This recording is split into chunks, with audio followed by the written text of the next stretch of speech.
भाऊ खूप खूप अभिनंदन तुमचं. तुमचे सहकारी पक्षाला चिन्हही मिळालेलं आहे, नावही मिळालेलं आहे, काय सांगणार?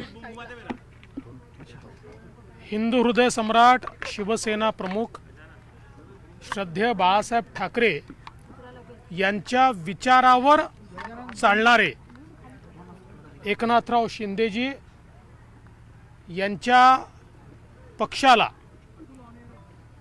शिवसेनेचं नाव आणि धनुष्यबाण हे चिन्ह मिळालं आहे, ही खरोखर अतिशय आनंदाची गोष्ट आहे. मी एकनाथराव शिंदे साहेबांचं मनापासून अभिनंदन करतो. आम्ही पहिल्या दिवशीपासून सांगत होतो की खरी शिवसेना हीच आहे, कारण शिवसेना ही विचारांची शिवसेना आहे. त्यामुळे तो विचार पुढे नेण्याचं काम एकनाथराव शिंदे साहेब करतायत आणि म्हणून कोणीही खाजगी मालमत्ता म्हणून शिवसेनेवर अधिकार सांगू शकणार नाही. शिवसैनिक आणि शिवसेनेचा विचार, बाळासाहेबांचा विचार ज्यांच्याकडे आहे तीच खरी शिवसेना ठरणार आहे, हे आम्ही पहिल्या दिवशीपासून सांगत होतो. आज या ठिकाणी जो काही निर्णय निवडणूक आयोगाने दिला आहे त्यामुळे या गोष्टीवर शिक्कामोर्तब झालेला आहे. तसंही आम्हाला याचा विश्वास होता, शिंदेजींना देखील याचा पूर्ण आत्मविश्वास होता. याचं कारण यापूर्वीच्या सगळ्या निर्णयांमध्ये इलेक्शन कमिशननी जेव्हा वेगवेगळ्या पक्षांमध्ये अशी परिस्थिती आली त्यावेळी अशाच प्रकारचा निर्णय दिलेला आहे आणि विशेषतः आमदार खासदार यांची संख्या लक्षात घेऊनच निर्णय झालेले आहेत. याचं कारण एखाद्या पक्षाचं रिकग्निशन त्या पक्षाला मिळालेल्या वोट संख्येच्या आधारावर असतं आणि ती वोट संख्या किंवा तो वोट पर्सेंटेज आमदार खासदार यांच्या माध्यमातून ठरत असतं. अर्थात मी काही अजून पूर्ण निकाल वाचलेला नाही, त्यामुळे मी निकालाचं विश्लेषण आत्ता करणार नाही, पण मी अत्यंत मनापासनं एकनाथरावजी शिंदे यांचं अभिनंदन करतो आणि शिवसेनेचं शिंदेजींच्या नेतृत्वात अभिनंदन करतो. न्यायालयात जाण्याच्या तयारीत आहे. या विरोधात भेदभाव झाला, दबाव होता निवडणूक आयोगावर, असं संजय राऊत म्हणाले.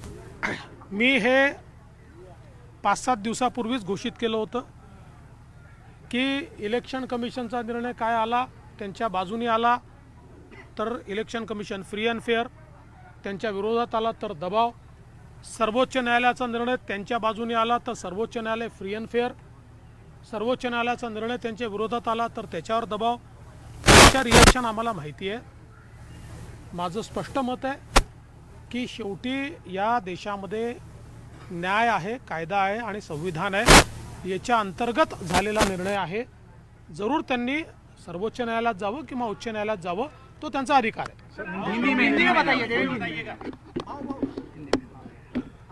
हिंदू हृदय सम्राट शिवसेना प्रमुख बाळासाहब ठाकरे जी के विचारों पर चलने वाली शिवसेना, यानी मुख्यमंत्री एकनाथ जी शिंदे, इनकी शिवसेना को शिवसेना का चिन्ह धनुष्यबाण और शिवसेना का नाम मिला है. अब ओरिजिनल शिवसेना ये एकनाथ शिंदे जी की शिवसेना बनी है. मैं एकनाथ शिंदे जी का बहुत बहुत अभिनंदन करता हूं. हम लोग पहले दिन से इस बारे में कॉन्फिडेंट थे, क्योंकि इलेक्शन कमीशन के अलग अलग पार्टियों के बारे में इसके पहले के अगर आप निर्णय देखेंगे तो इसी प्रकार के निर्णय उन्होंने दिए हैं.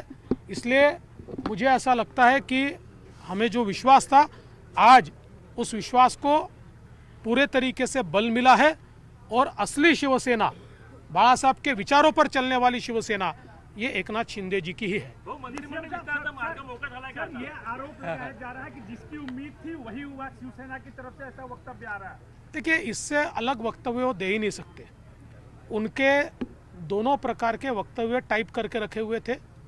अगर उनके पक्ष में निर्णय आता तो उनका वक्तव्य था कि इलेक्शन कमीशन ने बहुत सही काम किया है, फ्री एंड फेयर काम किया है, और दूसरा उन्होंने टाइप करके रखा था कि उनके विरोध में आएगा तो इलेक्शन कमीशन दबाव में है.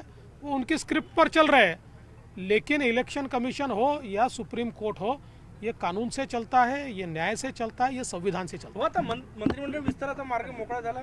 या संदर्भात मुख्यमंत्री सांगू शकतात, तो मुख्यमंत्र्यांचा अधिकार असतो. अनुमान था कि रिजल्ट इसी तरीके से चुनाव आयोग दे सकता है. जो जब आप लोगों ने सरकार का गठन किया था उस समय थी ऐसी उम्मीद?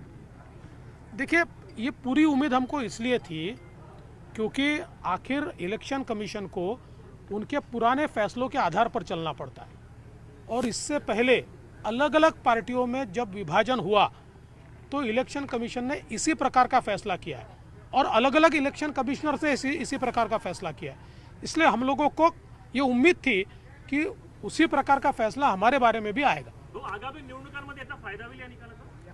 100% फायदा होईल, कारण आत्तापर्यंत एक संभ्रम होता की खरी शिवसेना कोणाची, आणि म्हणून अनेक लोक विशेषतः अनेक शिवसैनिक हे कुंपणावर होते आणि वाट बघत होते खरी शिवसेना कोणती। आता त्यांना समजलंय खरी शिवसेना कोणती, त्यामुळे ते खऱ्या शिवसेनेत जातील। काही आमदार खासदार पण येणार का? बघत राहा।